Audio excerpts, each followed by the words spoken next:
सोचिए किस तरह के हालात बनेंगे कि उत्तर प्रदेश के पीलीभीत को छोड़ करके वरुण गांधी अमेठी से कांग्रेस के टिकट पर चुनाव लड़ते हैं। ज्योतिरादित्य सिंधिया भाजपा छोड़ करके ग्वालियर से कांग्रेस के टिकट पर चुनाव लड़ते हैं। इसीलिए कहा जा रहा है कि कांग्रेस पार्टी में लगभग तय माना जा रहा है कि वरुण गांधी आएंगे, कि बिहार के जो दिग्गज नेता कहलाते हैं अपने बल पर वो विधानसभा का चुनाव भी नहीं जीत सकते हैं। स्वागत है आपका भारत वॉइस में। लोकसभा चुनाव की तैयारियों में भारतीय जनता पार्टी ने अपने आप को झोंकना शुरू कर दिया है।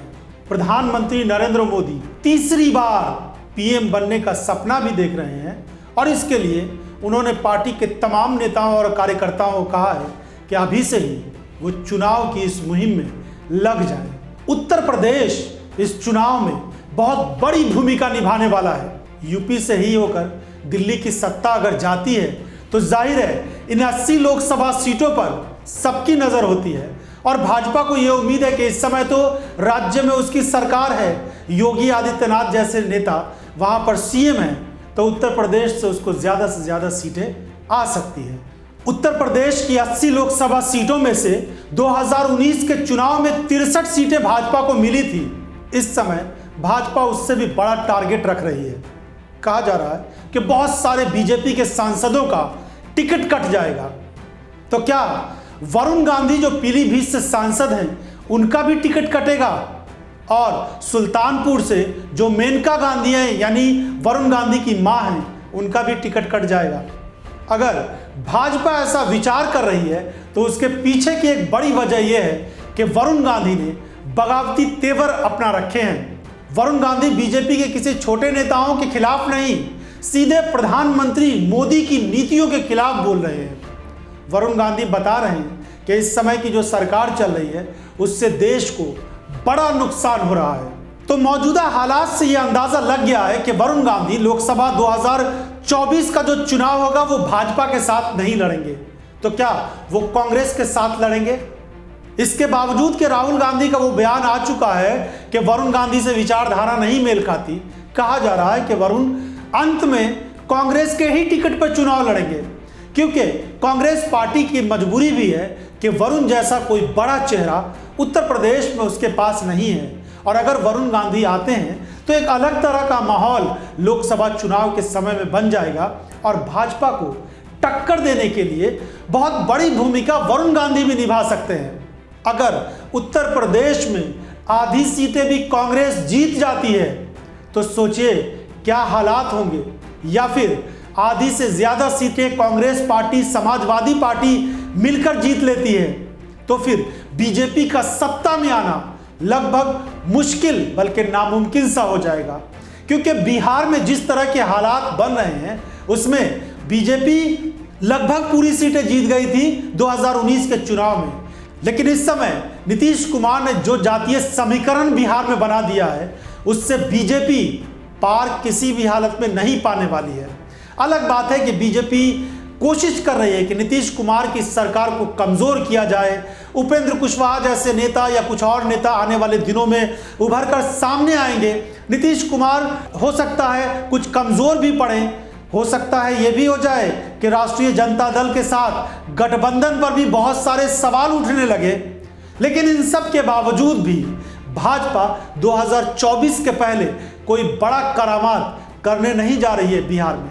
इसीलिए बिहार से बीजेपी को बहुत मायूसी है, निराशा है।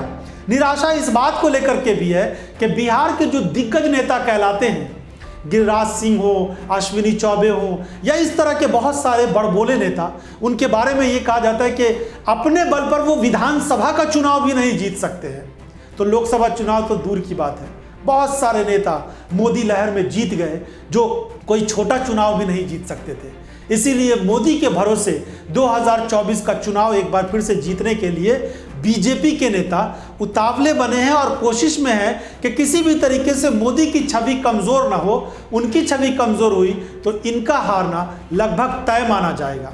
तो बिहार में इस तरह के हालात बन रहे हैं और उत्तर प्रदेश में भी बीजेपी के लिए सही माहौल नहीं बन पा रहा है।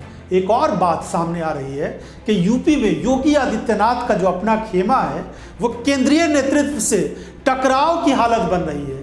और ये स्थिति अगर बनती है, भले इस तरह की खबरें मीडिया में नहीं आती हैं, लोग इस पर कोई चर्चा भी नहीं कर पाते हैं और मीडिया में भी इस पर बात नहीं हो पाती है क्योंकि बीजेपी से और दिग्गज नेताओं से जुड़ी हुई ये बातें हैं, लेकिन भाजपा के ही कुछ नेता सोर्सेज के माध्यम से ये बात बता देते हैं कि इस तरह का टकराव चल रहा है। तो ये एक बड़ी बात है यूपी में, मगर बीजेपी है, हालात को वो तमाम तरह से संभाल लेगी आखिरी समय में। इस पर ज़्यादा फर्क पड़ेगा या नहीं ये अलग बात है, मगर देश में जो मौजूदा स्थिति है और प्रधानमंत्री नरेंद्र मोदी के नेतृत्व को लेकर, उनके काम करने के तरीकों को लेकर जिस तरह के सवाल उठ रहे हैं, उससे ये साफ तौर पर दिखने लगा है कि बीजेपी यूपी और बिहार जैसे राज्यों में बुरी तरह हार सकती है। दक्षिण के राज्यों में बीजेपी की क्या हालत है सब जानते हैं।